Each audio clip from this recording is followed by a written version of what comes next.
السلام علیکم ورحمۃ اللہ وبرکاتہ. بسم اللہ الرحمن الرحیم. ربی اشرح لی صدری ویسر لی امری واحلل عقدۃ من لسانی یفقهوا قولی. Welcome to the Ramzan transmission presenting by Concept of Science Academy Pakistan. I'm your speaker Mahdish. Again, we are very thankful to this platform to giving us opportunity and the time to learn about the Ramadan is important. What are the orders of Allah Subhanahu wa Taala and Prophet Muhammad peace be upon him toward it, and what were the Sunnah and Hadith relating to it. Alhamdulillah, it is the 26th day of Ramadan. And Alhamdulillah, we last time talk about Laylatul Qadr. Again, we retrieve it so that it becomes a potent in our mind for a long-term memory. اب جو ہے نا شب قدر گناہوں کی مغفرت اور تقدیر کے فیصلے کی رات ہے. قرآن مجید میں ایک چھوٹی سی صورت ہے, as I am displaying you in my screen, سورۃ القدر. اسے ذرا غور سے پڑھیے. انا انزلناہ فی لیلۃ القدر, بے شک ہم نے اس قرآن کو شب قدر میں اتارا. وما ادراک ما لیلۃ القدر, اور آپ کیا سمجھے کہ شب قدر کیا ہے. لیلۃ القدر, شب قدر وہ ہے خیر من الف الشہر, جو 1000 مہینوں سے بہتر. تنزل الملائکۃ والروح فیہا باذن ربہم, اس رات میں فرشتے اور روح الامین اپنے رب کے حکم سے خیر و برکت کے ہر امر کے ساتھ اترتے ہیں. من کل امر سلام ہی حتی مطلع الفجر, یہ رات طلوع فجر تک سراسر سلامتی کی رات ہے. اور اگر ہم اندازہ کریں کہ عربی زبان میں جو اب لیل کا مطلب ہے وہ کیا ہے. عربی زبان میں لیل کا مطلب جو ہے رات ہے, اور قدر کا مطلب ہے تدبیر کرنا, اندازہ کرنا, تیار کرنا, وقت کا متعین کرنا, فیصلہ کرنا یا حکم لگانا. جبکہ القدر انتہا کے لیے آتا ہے, طاقت, قوت, عزت, وقار, سب کی انتہا. لیلۃ القدر کا مطلب یعنی شب قدر, یا بہت زیادہ عزت اور وقار والی رات, فیصلہ کرنے والی اور متعین کرنے کی رات. نبی کریم صلی اللہ علیہ وآلہ وسلم کی ایک حدیث ہے کہ اس رات میں زمین میں فرشتوں کی تعداد کنکریوں سے بھی زیادہ ہوتی ہے. پھر مختلف آیات اور احادیث سے معلوم ہوتا ہے کہ قرآن مجید میں جہاں بھی روح کا لفظ کسی شخصیت کے لیے آیا ہے وہاں پر مراد حضرت جبرائیل علیہ السلام ہے. 1000 مہینوں سے افضل ہونا تو ہو سکتا ہے کہ 1000 کا لفظ بہت زیادتی ظاہر کرنے کے لیے محاورتاً استعمال ہوا, یا یہ کہنے کے لیے کہ اس میں اتنا بڑا کام یعنی قرآن مجید کا نزول کی ابتدا ہوئی جو 1000 ماہ میں بھی نہ ہو پایا. اور اس کا یہ مطلب بھی ہو سکتا ہے کہ 1000 مہینوں یعنی 83 برس اور 40 ماہ تک عبادت کرنے کا جس قدر ثواب ہے اس سے زیادہ ثواب شب قدر میں عبادت کرنے کا. اب حدیث کے مطابق جو اس کی کون سی تاریخیں بیان کی گئی ہیں. حضرت ابو ہریرہ رضی اللہ تعالیٰ عنہ سے مروی ہے کہ جس نے ایمان اور احتساب کے ساتھ رمضان کے روزے رکھے اس کے پچھلے گناہ معاف کر دیے جائیں گے, اور جس نے ایمان اور احتساب کی نیت سے رمضان میں قیام کیا اس کے بھی پچھلے گناہ معاف ہو جاتے ہیں, اور جس نے ایمان اور احتساب کی نیت سے شب قدر میں قیام کیا اس کے بھی پچھلے گناہ معاف ہو جاتے ہیں. لیکن کردار اور عمل میں واضح تبدیلی اور حقوق العباد کی معافی, اور جہاں جس کے ساتھ بھی زیادتی ہوئی ہے اس کی تلافی کے بغیر اسلام میں کسی زبانی جمع خرچ والی توبہ یا مغفرت کا کوئی تصور نہیں. اگر مغفرت چاہیے تو مغفرت کے قابل اعمال بھی تو اللہ کے سامنے پیش کرنے پڑیں گے نا. ورنہ جب ہم دنیا میں کسی کے ساتھ برائی کر کے بدلے میں بھلائی کی امید نہیں رکھ سکتے تو سال بھر پھر اللہ کی نافرمانیاں یا ایک رات عبادت کی رحمتوں کی برسات کیسے امید کر لیں. حضرت انس کہتے ہیں کہ ایک دفعہ رمضان کا مہینہ آیا تو نبی کریم صلی اللہ علیہ وسلم نے فرمایا تمہارے اوپر یہ ایک ایسا مہینہ آیا ہے جس میں ایک رات ہے جو 1000 مہینوں سے افضل ہے. تو جو شخص اس رات سے محروم رہ گیا گویا وہ ساری ہی خیر سے محروم رہ گیا. اور اس کی بھلائی سے کوئی محروم نہیں رہ جانا سوائے اس کے جو ہو ہی بدنصیب، یعنی جس کے حق میں لکھی محرومی دی گئی ہو اس کی بدعمالیوں کی وجہ سے، کسی احساس ہی نہیں ہوتا کہ میں غلط کر رہا ہوں۔ محروم کون ہوگا؟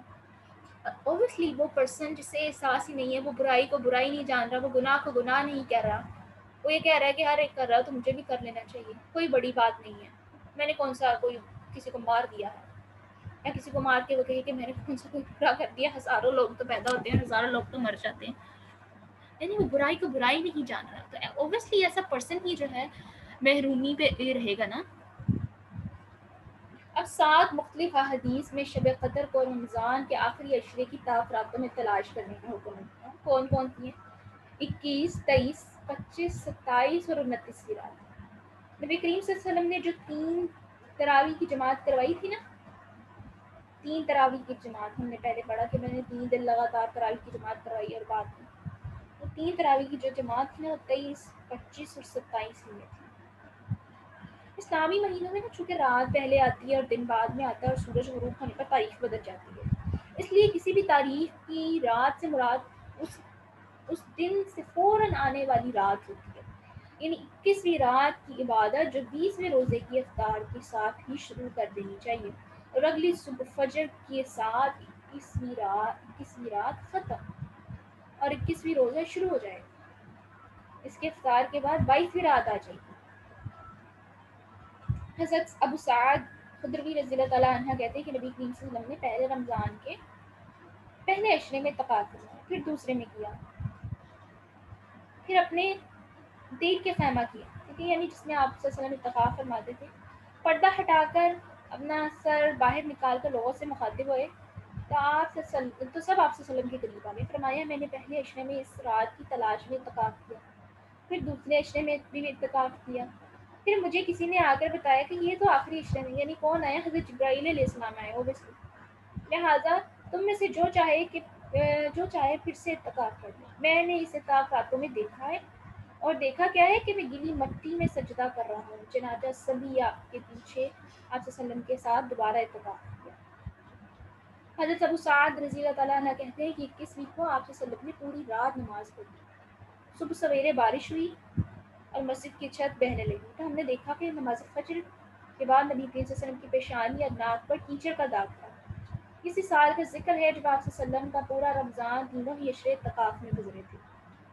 تابعی حضرت ابو سلمہ رضی اللہ تعالیٰ عنہ کہتے ہیں کہ ایک دفعہ شب قدر کی بات ہو رہی تھی کہ صحابہ رسول اللہ صلی اللہ علیہ وسلم حضرت ابو سعید خدری سے میری دوستی تھی، میں ان کے ساتھ کھجور کے باغ کی طرف نکلا تو راستے میں پوچھا کہ نبی کریم صلی اللہ علیہ وسلم شب قدر کا تذکرہ کیا سناتے تھے؟ بتانے لگے کہ ہم نے نبی کریم صلی اللہ علیہ وسلم کے ساتھ رمضان کے درمیانی عشرہ میں اعتکاف کیا، 20ویں کی شام آپ صلی اللہ علیہ وسلم واپس آ جاتے اور ہم سب بھی آپ کے ساتھ لوٹ جاتے، لیکن ایک سال 20ویں کو آپ نے ایک خطبہ دیا اور فرمایا کہ مجھے شب قدر دکھائی گئی ہے، پھر بھلا دی گئی، یہاں میں اسے بھول گیا، بس اب تم میں سے اسے آخری عشرے کی طاق راتوں میں تلاش کرو، میں نے اس میں خود کو گیلی مٹی میں سجدہ کرتے ہوئے دیکھا۔ پھر جتنے لوگ اعتکاف کر رہے تھے وہ سب اپنی اپنی جگہوں پر دوبارہ اعتکاف کے لیے لوٹ گئے۔ اس وقت آسمان پر بادل نام کی کوئی چیز نہ تھی، لیکن رات کو بادل گھر آئے اور خوب بارش ہوئی، مسجد کی چھت کھجور کی ڈالیوں سے بنی ہوئی تھی، وہ بہنے لگی۔ 21ویں کی صبح جب نماز پڑھی ہوئی تو ہم نے اپنی انگلیوں سے آپ صلی اللہ علیہ وسلم کی اپنی آنکھوں سے آپ صلی اللہ علیہ وسلم کو گیلی مٹی میں سجدہ کرتے ہوئے دیکھا، اور آپ کی پیشانی پر کیچڑ کا داغ تھا۔ یہ بخاری کتاب صلاۃ التراویح میں سے ہے۔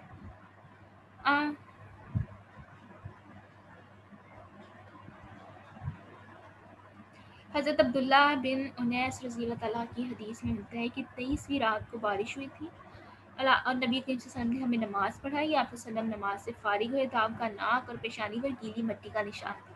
یہ مسلم کی حدیث ہے۔ اسی طرح 21ویں رات کو 2 الگ الگ حدیثیں بھی ہم نے پہلے دیکھ لی ہیں، ٹھیک ہے، اور یہ 23ویں رمضان کی ایک بات آ گئی، اسے ثابت ہوتا ہے کہ یہ رات کسی بھی طاق رات میں سے ہو سکتی ہے، اسے ہم سوللی کسی ایک رات کے ساتھ ڈیڈیکیٹ نہیں کر سکتے ہیں کہ یہ صرف 27ویں رات ہے یا صرف یہ 25ویں رات ہے یا 21ویں رات، تو یہ 21ویں، 23ویں، 25ویں، 27ویں اور 29ویں رات کسی راتوں میں سے ایک ہو سکتی ہے۔ حضرت ابو سعد خضری رضی اللہ عنہ سے مروی ہے کہ دوسرے عشرے کے بعد نبی کریم صلی اللہ علیہ وسلم نے اپنا خیمہ نکال دینے کا حکم دیا، مگر پھر جب آپ صلی اللہ علیہ وسلم کو بتایا گیا کہ وہ آخری عشرہ میں ہے تو آپ صلی اللہ علیہ وسلم نے دوبارہ خیمہ لگوایا۔ پھر صحابہ کے ساتھ تشریف لا کر فرمایا، لوگوں مجھے شب قدر بتا دی گئی اور میں تمہیں اس کی اطلاع دینے کے لیے آیا ہی تھا کہ مگر دو لوگ جھگڑ رہے تھے، ان کے ساتھ شیطان بھی لگا ہوا تھا، لہٰذا میں بھول گیا۔ اب تم اسے رمضان کے آخری عشرے کی 9ویں، 7ویں اور 5ویں رات میں تلاش کرو، مطلب 25ویں، 27ویں اور 29ویں۔ مسلم کی حدیث کتاب الصیام میں سے، بخاری کتاب الصلاۃ تراویح میں ہمیں ایک حدیث ملتی ہے، حضرت ابن عباس سے مروی حدیث ہے کہ شب قدر کو رمضان کے آخری عشرے کی طاق راتوں میں تلاش کرو، جب 9 راتیں باقی رہ جائیں، 7 راتیں باقی رہ جائیں، جب 5 راتیں باقی رہ جائیں۔ اس حدیث کا مطلب ہوا 21ویں، 23ویں اور 25ویں، اور جو پہلے میں نے سنا اس میں تھا 25ویں، 27ویں اور 29ویں رات، تو یہ یعنی یہ سب طاق راتیں جو ہیں ان سب میں ہمیں عبادت کرنا ہوگی۔ حضرت عبداللہ بن عمر رضی اللہ عنہ کہتے ہیں کہ جب کچھ صحابہ نے آخر کی 7 راتوں میں شب قدر ہونے کے بارے میں خواب دیکھا تو آپ نے فرمایا، میں جانتا ہوں کہ تمہارے خواب آخری 7 راتوں کے لیے متفق ہوں گے، اب جو شب قدر کو تلاش کرنا چاہتا ہوں وہ آخری 7 راتوں میں تلاش کرے۔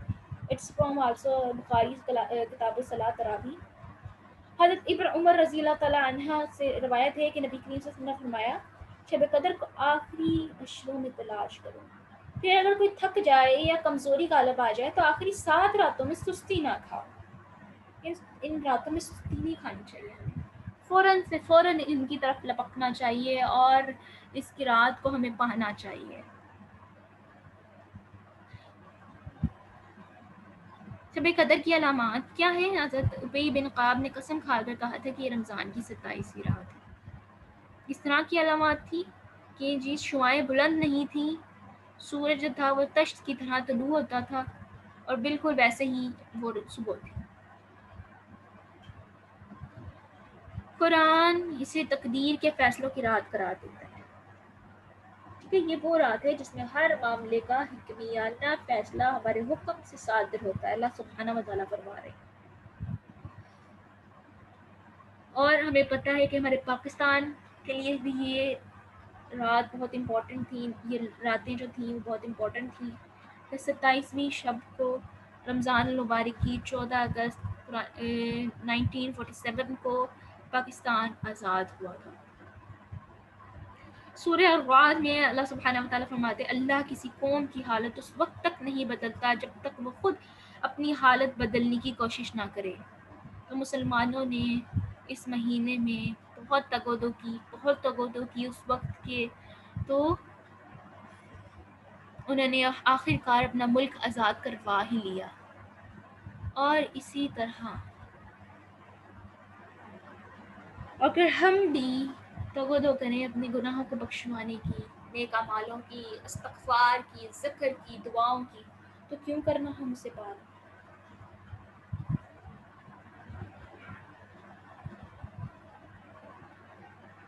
کسی نے نبی کریم صلی اللہ علیہ وسلم سے پوچھا کہ ہم جو بیماری میں جھاڑ پھونک اور علاج کرتے ہیں یا اپنی جان بچانے کے لیے جنگ میں ڈھال کا استعمال کرتے ہیں، کیا یہ چیز اللہ تعالیٰ کی تقدیر کو بدل سکتی ہے؟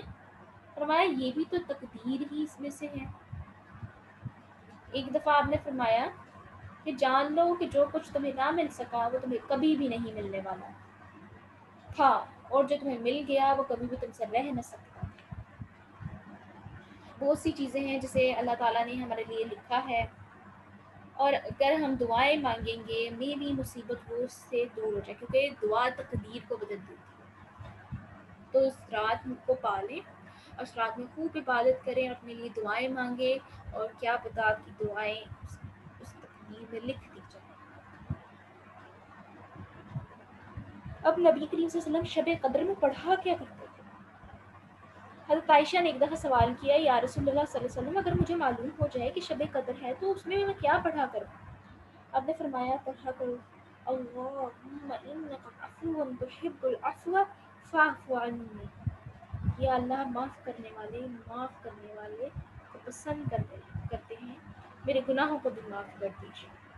یعنی ایک تو ہم اللہ تعالیٰ کی 2 صفات بتا رہے ہیں کہ اللہ تعالیٰ کہ تو معاف کرنے والا ہے، سیکنڈلی تو معاف کرنے والے پسند کرتا ہے اس عادت کو، تو میرے گناہوں کو بھی معاف کرتا ہے۔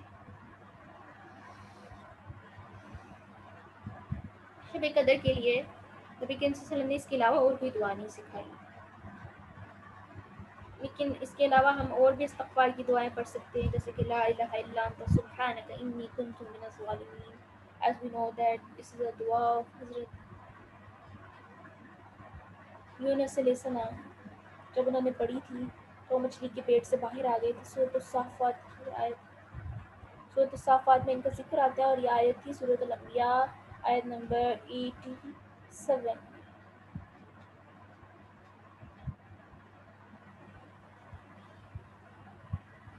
اور اللہ سبحانہ و تعالیٰ قرآن مجید میں فرماتے ہیں عسیٰ ان تکرہوا شیئا وہو خیر لکم وعسیٰ ان تحبوا شیئا هو شر لکم واللہ یعلم وانتم لا تعلمون۔ ہو سکتا ہے کہ تم ایک چیز کو برا سمجھو وہ تمہارے لیے اچھی ہو، اور تم ایک چیز کو اچھا سمجھو وہ تمہارے لیے بری ہو، اور سب تو اللہ جانتا ہے تم نہیں جانتے۔ یہ بات اس لیے میں نے یہاں پہ کی کہ اگر فار ایگزامپل آپ نے بہت ساری دعائیں کی لیکن کوئی ایسی دعا جو قبول نہیں، تو اس بات کو اپنے دماغ میں بٹھا لیجیے گا، مے بی وہ آپ کو چیز اس لیے نہیں دی گئی کہ وہ آپ کے لیے اچھی نہیں تھی، لیکن وہ آپ کی دعا جو ہے نا اس کا ثواب رد نہیں کیا جائے گا، وہ آپ کے لیے کسی مصیبت سے ڈھال بچ جائے گی، یا اگر آپ کے اوپر کوئی مصیبت نہیں آنی تو وہ آپ کی قیامت کے دن کے لیے رکھ دی جائے گی۔ دعائیں کبھی رائے گا نہیں جاتی ہیں، تو اس رات کو پائیں اور اس میں زیادہ سے زیادہ دعا کریں۔ اللہ سبحانہ و تعالیٰ سے میری دعا ہے کہ اللہ تعالیٰ اس دعا کو ہمیں اس رات کو ہمیں پانے کی توفیق عطا فرمائے۔ آج کی ہماری دعا ہے ربنا لا تزغ قلوبنا بعد إذ هديتنا وهب لنا من لدنك رحمة انک انت الوہاب۔ سورہ آل عمران آیت نمبر 8 میں اللہ تعالیٰ سے یہ دعا مومنین لوگ ہی مانگتے ہیں کہ اللہ تعالیٰ جب تو ہمیں ہدایت دے دے تو ہمارے دلوں کو اس میں ثبت کر دے اپنی رحمت سے، کیونکہ اللہ کی رحمت کے بغیر ہم کچھ بھی نہیں پا سکتے۔ اللہ کی رحمت کے بغیر ہم اپنی جتنی مرضی کوششیں کر لیں، جتنی مرضی ہم تقدو کر لیں، ہم اس مقام تک، اس کیا کہتے ہیں اس جگہ تک نہیں پہنچ سکتے جب تک اللہ نہ چاہے۔